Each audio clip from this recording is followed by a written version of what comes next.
Hello, welcome to A Spot of Positivity. I'm Rosalie. It's Move With Me Monday, and I welcome you here. If you enjoy this show, remember to like and subscribe. So I'll just go ahead and get started. On Monday, I usually talk a bit about health to do with diet and exercise. Today is going to be a bit of mishmash with that and a bit of mental health thrown in as a bonus, absolutely free. So I'm glad you can be with me today. I am reading a book right now called The Librarian of Auschwitz. It's a really good book so far, quite obviously really gritty and horrible in some ways, but wonderful bits of hope. And I was inspired to talk about this subject today of discouragement by a little quote I had in this book. So this is a book by Antonio Iturbe, something like that. And this is a quote from the book. It's a true story, but this is a quote within a quote by a guy who was teaching kids athletics in a concentration camp, which is crazy.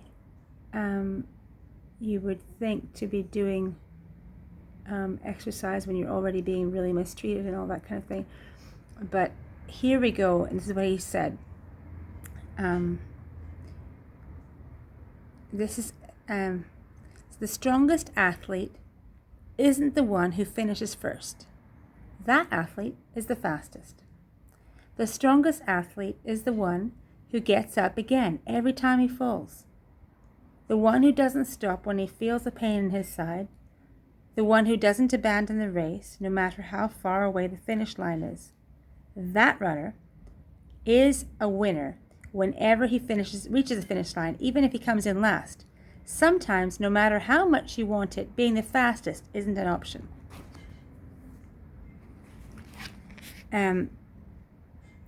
Because your legs aren't as long or your lungs as large. But you can always choose to be the strongest. It's up to you, your willpower and your effort. I'm not going to ask you to be the fastest, but I am going to require you to be the strongest. Now, I just thought that was amazing. I'm a picture person, and I like to have, an analogy in my mind. I just work that way. I just think that way. And I was thinking, okay, first of all, on the surface level, that's all about when you're exercising in a race or even doing a challenge for yourself that you want to do, to keep on going, even when it's hard. I must say, in PE in high school, I was that one who would have a pain in my side and hated running. I really, really disliked it. And I would walk the rest of the way, which I guess you could say, well, at least I walked, but I don't think I had a lot of willpower. However, at 50, I am sticking with it a bit more. I'm doing a few more challenges for myself and trying to stick with it. And this was so encouraging to me. But on the next level, besides an exercise encouragement, it's also an encouragement in life. There's so many things I'm hoping for and I haven't seen yet, and I could just get discouraged and give up. But if I want to be the strongest and finish the strongest, it's not about how fast I finish those things or getting ahead of someone else. It's about completing the things I set out to do and going for them. And it's okay to take a break. It's okay to be kind to yourself, of course. But keep on believing and keep on having hope. So I just thought it was a great little speech. Keep on getting up. If you fall down, keep on getting up. And so for me, I had an afternoon nap the other day, luxury of luxuries. And I just read that and I lay down and I thought, yeah, I'm doing that. I'm getting up. I'm keeping on having hope. I'm not letting myself get fully discouraged. I'm getting up after I fall, and that is going to help. So I want to encourage you to do the same thing, even when it's really, really hard. because we'll get through it. And this is a weird time, right? It's hard, and it's very unpredictable, and we don't know what's coming, but hope is always alive. There's always hope. So I had a thing. Okay, so in my exercise program that I do, this woman that's leading us often says, if you're doing some kind of balance or whatever, she said, if you fall, I'll catch you. And obviously she is on YouTube and she can't catch me, but I think it's that attitude that if you fall, if you make a mistake, get up and try again. So that's another thing to keep you out of discouragement. So yeah, I don't know if I properly introduced that. I just want to give us some tools to stay away from that discouragement. So the first one is keep on getting up if you fall. Be the strongest. Not that you have to compare yourself to others, but be the strongest you can be by picking yourself up and going again. Now, you need to surround yourself with people who are going to encourage you. And I think that is so helpful. And also, if you can find somebody that you can encourage, I think that also can keep you from discouragement.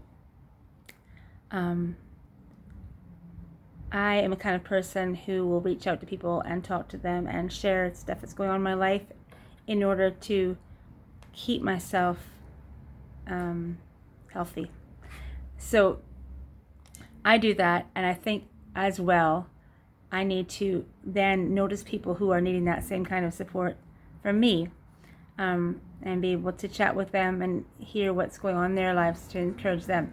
So it's a two-way street, and it will help you. And I think the physical and the mental and the spiritual, all those things are very connected in our bodies. It's not just, oh, this is my physical self, this is my mental self. No, they're all connected. And as we keep on going in one area, in our exercise, in our eating, it can have a knock-on effect on our mental state. So I had a little thing I was kind of proud of, and I was going to share it to you, with you. And it was just to do with healthy eating. Sometimes an excuse we can have that will discourage us, that will make us feel like we might as well just stop with healthy eating. I have nothing in the fridge. Well, actually, you know what? There is always a way to make things work, or often a way to make things work. And the other day, this is what happened with me. I didn't know what I had. I really need to do a fruit and vegetable shop, actually, like really soon now. And all I had in the fridge as far as fruit and vegetables go was a bit of wilted cauliflower. I had some onions in the cupboard. I had a pear. I had, let me think. I had a little bit of red cabbage, like a little kind of end of red cabbage. Like it was looking a bit sparse. But I chopped that up. A bit of onion, a bit of cauliflower, a bit of, wilted cauliflower. But I chopped it really small. A bit of cabbage. I put the onion in some vinegar to make it just cut away the really sharpness, and a bit of poppy seed, and the pear, and a bit of feta cheese. That was a delicious salad, and I was able to do something, absolutely wonderful with nothing. I felt it was nothing.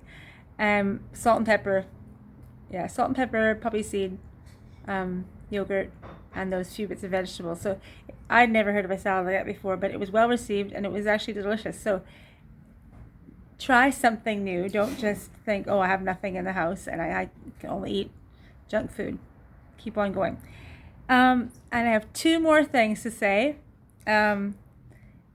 Thankfulness. I will keep on harping on about thankfulness. Find 3 things on any given day to be thankful for. I'm sure you have them. Even if your day is really going badly, there are 3 good things in that day.